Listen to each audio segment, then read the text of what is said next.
Hello दोस्तों, आप सभी को हमारे यूट्यूब चैनल अभिनव क्लास में मोस्ट वेलकम है दोस्तों। तो दोस्तों आज का वीडियो है बिहार दरोगा एसआई प्रैक्टिस सेट के ऊपर। और ये जो प्रैक्टिस सेट नंबर है आपका 380 नंबर का प्रैक्टिस सेट है। तो इससे पहले आप लोगों को जितने भी प्रैक्टिस सेट मिला हो इसका प्लेलिस्ट डिस्क्रिप्शन में है दोस्तों। देखिए दोस्तों, आज इसमें 50 क्वेश्चन आंसर जो डिस्कस करेंगे, लेकिन आपका जो है आज का जो विषय है ये है हिस्ट्री। हिस्ट्री से मैं 50 क्वेश्चन आंसर डिस्कस करेंगे दोस्तों। और क्योंकि बीच बीच में मैं स्पेशल सीरीज चलाता हूँ जो कि वीडियो का काफ़ी इंपॉर्टेंट होता है। तो कुल पद जो है दोस्तों 1275 है, क्योंकि इस सीरीज़ के माध्यम से दोस्तों जो है अब तक में मैं 19,500 क्वेश्चन करवा चुका हूं। अगर आप इतना भी क्वेश्चन करके जाते हैं तो 85% जो क्वेश्चन है हमारे इस वीडियो सीरीज से देखने के लिए मिलेगा आपका पीटी एग्जाम में। बढ़ते हैं आपका क्वेश्चन पर। पहला क्वेश्चन दोस्तों यहाँ पे आ गया है कि चाणक्य का अन्य नाम था, यानी कि चाणक्य का एक दूसरा नाम इसमें क्या था। तो देखो चाणक्य का जो नाम था विष्णुगुप्त था। क्या था? विष्णुगुप्त था। एक और याद नाम रखिएगा, जो कौटिल्य होता है ना, कौटिल्य इन्हीं का नाम है। ठीक है, कौटिल्य मैं लिख देता हूँ। ये कौटिल्य इन्हीं का नाम है। किसका नाम है? चाणक्य का ही नाम है। तीन नाम है, चाणक्य, विष्णुगुप्त और कौटिल्य। नेक्स्ट क्वेश्चन यहाँ पे स्क्रीन पे आया है दोस्तों 2 नंबर का कि निम्नलिखित में से किसकी तुलना मेकियावेली के प्रिंस से की जाती है। मेकियावेली की प्रिंस से तुलना की जाती है। किसकी तुलना की जाती है? तो इसमें जो आपका कौटिल्य का अर्थशास्त्र है इसकी तुलना की जाती है मैकियावेली के प्रिंस की, यानी कि बी ऑप्शन इसमें क्वेश्चन राइट आंसर होगा। देख लीजिए 3 नंबर का क्वेश्चन में दोस्तों पूछा जा रहा है आपसे कि वह शासक कौन था जिसने राज सिंहासन पर बैठने के लिए अपने बड़े भाई सुसीम की हत्या की थी। तो इनमें से कौन जो है कि सुसीम की हत्या अपने बड़े भाई था उसका, तो ये किया था अशोक ने। किसने किया था? अशोक ने किया था। तो ये ऑप्शन यहाँ पे सही हो जाएगा। बढ़ते हैं आपका नेक्स्ट क्वेश्चन देखिएगा दोस्तों, इसमें आपसे पूछा गया है कि निम्नलिखित में से सम्राट अशोक का वह पत्नी कौन थी जिसने उसको प्रभावित किया था। यानी उसको प्रभावित किया था किसको? अशोक को। तो ये था कारुवाकी। क्या नाम है? कारुवाकी। ठीक है, मैं लिख देता हूँ ताकि थोड़ा नीचे है, कारुवाकी। ऑप्शन यहाँ पे डी सही होगा। बढ़ते हैं नेक्स्ट यहाँ से जो क्वेश्चन पूछा गया दोस्तों 5 नंबर में कि अशोक ने अपने सभी अभिलेख में एकरूपता से किस प्राकृत का प्रयोग किया, यानी प्राकृत का प्रयोग किया है, एकरूपता से किया है। ठीक है, तो यहाँ पे जो आपका अर्धमागधी है, अर्धमागधी का जो है एकरूपता से प्रयोग किया गया है सभी अभिलेखों में। नेक्स्ट क्वेश्चन देखिएगा दोस्तों 6 नंबर का कि बिंदुसार ने विद्रोहियों को कुचलने के लिए अशोक को कहाँ भेजा था। बिंदुसार इसके पिताजी था, इसको भेजा था तक्षशिला। कहाँ पे भेजा था? तक्षशिला भेजा था। ठीक है, वर्तमान में ये पाक यानी कि पाकिस्तान में पड़ता है ये जगह। बढ़ते हैं नेक्स्ट यहाँ से जो क्वेश्चन पूछा गया दोस्तों 7 नंबर में कि निम्नलिखित में से वह व्यक्ति कौन है जिसका नाम देवनाम प्रियदर्शी भी था। तो देवनाम प्रियदर्शी दोस्तों ये जो अशोक है इन्हीं का एक अच्छा उपनाम है, देवनाम प्रियदर्शी। ये ऑप्शन यहाँ पे सही है। बढ़ते हैं आपका नेक्स्ट यहाँ से क्वेश्चन पूछा गया दोस्तों 8 नंबर में कि निम्नलिखित में से प्राचीनतम राजवंश कौन सा है। सबसे प्राचीनतम राजवंश इसमें से कौन सा है दोस्तों? तो मौर्य यहाँ पे जो है सबसे जो है मौर्य सबसे इसमें प्राचीनतम है, यानी कि यहाँ पे ए ऑप्शन सही है। बढ़ते हैं आपका अगला क्वेश्चन देखिएगा दोस्तों, ये 9 नंबर का क्वेश्चन है। पूछा गया कि कौटिल्य चाणक्य किसका प्रधानमंत्री था। कौटिल्य या चाणक्य या विष्णुगुप्त, 3 नाम मैंने बताया था। तीनों नाम इंपॉर्टेंट है आपके लिए, याद रखना। तो कौटिल्य जो है चंद्रगुप्त मौर्य का प्रधानमंत्री था। किसका? चंद्रगुप्त मौर्य का प्रधानमंत्री था। याद रखिएगा, काफी इंपॉर्टेंट क्वेश्चन है, काफी एग्जाम में पूछा जाता है। नेक्स्ट यहाँ से क्वेश्चन पूछा गया है दोस्तों 10 नंबर में, कलिंग विजय के उपरांत अशोक महान निम्नलिखित किस धर्म को अंगीकार किया था। यानी जब कलिंग का जो लड़ाई हुआ था ना उसमें बहुत नरसंहार किया गया था अशोक के द्वारा। इसके बाद इन्होंने एक धर्म अपनाया था। उन्हीं धर्म के बारे में यहाँ पे पूछा गया है कि कौन सा धर्म अंगीकार यानी अपना लिया था। तो ये बौद्ध धर्म को अपनाया था। कौन सा धर्म को? बौद्ध धर्म को अपनाया था। बी ऑप्शन यहाँ पे सही है। और दोस्तों अगर हमारे चैनल पे आप अगर वीडियो देख रहे हैं अभी, तो चैनल को प्लीज़ सब्सक्राइब जरूर कीजिएगा और बेल आइकन को प्रेस करिए ताकि आने वाला जो वीडियो है उसका नोटिफिकेशन आपको मिलते रहे। नेक्स्ट यहाँ पे क्वेश्चन पूछा गया है 11 नंबर में, चंद्रगुप्त के शासन विस्तार किसने मुख्य रूप से मदद की थी। यानी कि चंद्रगुप्त के जो शासन विस्तार में है और इसकी जो राज्य की काज की नीति में, और कहें तो इसे राज्य भी हड़पने में काफ़ी महत्वपूर्ण भूमिका निभाई थी। किसने निभाई थी? ये निभाया था चाणक्य ने। किसने? चाणक्य ने। तो सी ऑप्शन सही है। इसी का ये प्रधानमंत्री था चाणक्य। किसका? चंद्रगुप्त मौर्य का। बढ़ते नेक्स्ट क्वेश्चन यहाँ से पूछा गया दोस्तों कि 12 नंबर में कि सांची किस कला व मूर्ति कला का निरूपण करता है। मतलब किस मूर्ति कला या कला का निरूपण करता है सांची। तो ये बौद्ध धर्म का निरूपण करता है। किसका? बौद्ध धर्म का। यानी कि बी ऑप्शन यहाँ पे सही है। बढ़ते हैं आपका नेक्स्ट क्वेश्चन यहाँ पे 13 नंबर का है। पूछा गया कि प्राचीनतम भारत का वह प्रसिद्ध शासक जिसने अपने जीवन के अंतिम दिनों में जैन धर्म को अपनाया था। अंतिम दिनों में तो सबसे पहले यहाँ पे जो जैन धर्म को जो अपनाया था, देखिए चंद्रगुप्त मौर्य। कौन सा? चंद्रगुप्त मौर्य। ठीक है, ये ऑप्शन यहाँ पे सही है। अशोक के बारे में बता ही दिया, तो ये कौन सा धर्म अपनाया था? ये बौद्ध धर्म अपनाया था। ठीक है ना, बुद्ध धर्म। ठीक है, बढ़ते हैं आपका नेक्स्ट यहाँ पे क्वेश्चन पूछा गया है 14 नंबर का। देखिएगा दोस्तों, मौर्य साम्राज्य की स्थापना किसने किया था? ये जो मौर्य साम्राज्य है, इसका स्थापना किसके द्वारा किया गया था? तो मौर्य साम्राज्य का स्थापना जो किया गया था, चंद्रगुप्त मौर्य के द्वारा किया गया था। किसके द्वारा किया गया था? चंद्रगुप्त मौर्य के द्वारा किया गया था। तो बी ऑप्शन यहाँ पे सही है। बढ़ते हैं आपका नेक्स्ट क्वेश्चन। देखिएगा दोस्तों, इसमें पूछा गया कि मौर्य साम्राज्य में प्रचलित मुद्रा का नाम क्या था? ये जो मौर्य साम्राज्य था ना, यहाँ पे मुद्रा प्रचलित था, इसका नाम पूछा गया है। तो इसको क्या कहा जाता था? इसको कहा जाता था पन। पन यहाँ याद रखिएगा, प और मूर्धन्य न है। ठीक है, बढ़ते नेक्स्ट यहाँ से क्वेश्चन पूछा गया दोस्तों 16 नंबर में कि निम्नलिखित में से कौन मौर्य वंश का शासक नहीं है? तो देखिए यहाँ पे चंद्रगुप्त मौर्य है, अशोक भी है मौर्य वंश, और बिंदुसार भी मौर्य वंश है। यहाँ पे जो अजातशत्रु है दोस्तों, ये आपका कौन सा वंश से है? हर्यक वंश से है। कौन सा वंश है?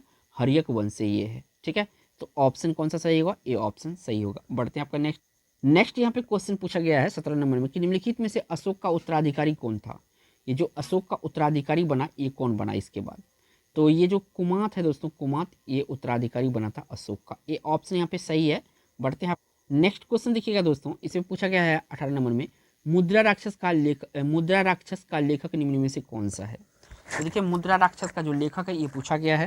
तो विशाख दत्त जो है दोस्तों, विशाख दत्त, ये मुद्रा राक्षस के लेखक है। तो यहाँ से बी ऑप्शन इस क्वेश्चन का राइट आंसर होगा। बढ़ते हैं नेक्स्ट क्वेश्चन। यहाँ पे पूछा गया दोस्तों 19 नंबर में कि विशाख दत्त के प्राचीन भारत नाटक मुद्रा राक्षस की विषय वस्तु, यहाँ पे सीधा पूछा गया है कि मुद्रा राक्षस का जो विषय वस्तु है, ये क्या है? तो देखिए, मुद्रा राक्षस का विषय वस्तु है चंद्रगुप्त मौर्य के समय में राज दरबार के जो दूरभाषी संधियों के बारे में किया गया है। किसका? जो चंद्रगुप्त मौर्य का जो राज दरबार था, उसमें दुर्भी संधियों के बारे में इनमें डिटेल से लिखा हुआ है। किस में लिखा हुआ है? मुद्रा राक्षस में। तो यहाँ से आपका डी ऑप्शन क्वेश्चन का राइट आंसर होगा। बढ़ते हैं अगला क्वेश्चन। देखिएगा दोस्तों, 20 नंबर का है, मालवा, गुजरात, महाराष्ट्र किस शासक ने पहली बार जीते? इनकी पहली बार इन पे चढ़ाई करके और जीत लिया था। ये कौन सा शासक था? तो ये शासक था दोस्तों चंद्रगुप्त मौर्य। काफ़ी प्रतापी शासक था ये, और चंद्रगुप्त मौर्य। बढ़ते हैं नेक्स्ट क्वेश्चन दोस्तों। देखिएगा, इसमें पूछा गया है, किसने सहिष्णुता, उदारता और करुणा के त्रिविध आधार पर राजवंश की स्थापना किया? देखिए दोस्तों, कलिंग का जो लड़ाई हुआ था, ठीक है, तो कलिंग की लड़ाई में इनके द्वारा बहुत बड़ा नरसंहार किया गया था, रक्तपात किया गया था। इसी कारण से इन्होंने क्या किया? तो सहिष्णुता, उदारता और करुणा के आधार पर राजवंश का स्थापना किया था। किसने किया था? अशोक ने किया था। किसने? अशोक ने। बढ़ते हैं, और कलिंग का जो युद्ध हुआ था दोस्तों, कितना में हुआ था? 261 ईस्वी में हुआ था। बढ़ते हैं नेक्स्ट। यहाँ पे क्वेश्चन पूछा गया है दोस्तों 22 नंबर में कि निम्नलिखित में से किस शहर में अशोक के शिलालेख नहीं है? तो देखिए, अशोक के शिलालेख कहाँ कहाँ नहीं है, वो आपको बताना है। ठीक है, तो देखिए, गिरनार में है, कंधार में है, टोपरा में है। ये जो पाटलिपुत्र है, वर्तमान में इसका नाम क्या है? पटना है, बिहार की राजधानी है। यहाँ पे इसका शिलालेख नहीं मिला है, यानी कि सी ऑप्शन यहाँ पे सही हो जाएगा। बढ़ते हैं नेक्स्ट। यहाँ पे क्वेश्चन पूछा गया है दोस्तों 23 नंबर का। देखिएगा, अर्थशास्त्र का लेखक समकालीन था। अर्थशास्त्र के लेखक तो पता ही है आपका कौन था? चाणक्य यानी कौटिल्य था। लेकिन यहाँ पे पूछा है किसके समकालीन? तो ये जो है चंद्रगुप्त के प्रधानमंत्री था, इन्हीं के समकालीन होगा। यहाँ पे चंद्रगुप्त मौर्य में कर देता हूँ, यहाँ पे सिर्फ चंद्रगुप्त लिखा हुआ है। ठीक है, तो बी ऑप्शन यहाँ पे सही हो जाएगा। बढ़ते हैं आपका नेक्स्ट क्वेश्चन। यहाँ से पूछा गया है दोस्तों 24 नंबर में कि नंद वंश के पश्चात मगध पर किस राजवंश ने शासन किया? नंद वंश के जस्ट बाद जो है शासन किया था मगध पर, तो किसने किया था? तो नंद वंश के जस्ट बाद जो किया था, ये किया था मौर्य वंश। किसने किया था? मौर्य वंश ने किया था। ये ऑप्शन यहाँ पे सही होगा। बढ़ते हैं नेक्स्ट क्वेश्चन। यहाँ से पूछा गया है दोस्तों 25 नंबर का। देखिएगा, मौर्य काल में शिक्षा का सर्वाधिक प्रसिद्ध केंद्र था। जो मौर्य काल था, उसमें शिक्षा का प्रसिद्ध केंद्र कौन सा था? ये जो तक्षशिला है दोस्तों, ये मौर्य काल में ये शिक्षा का काफ़ी महत्वपूर्ण केंद्र था।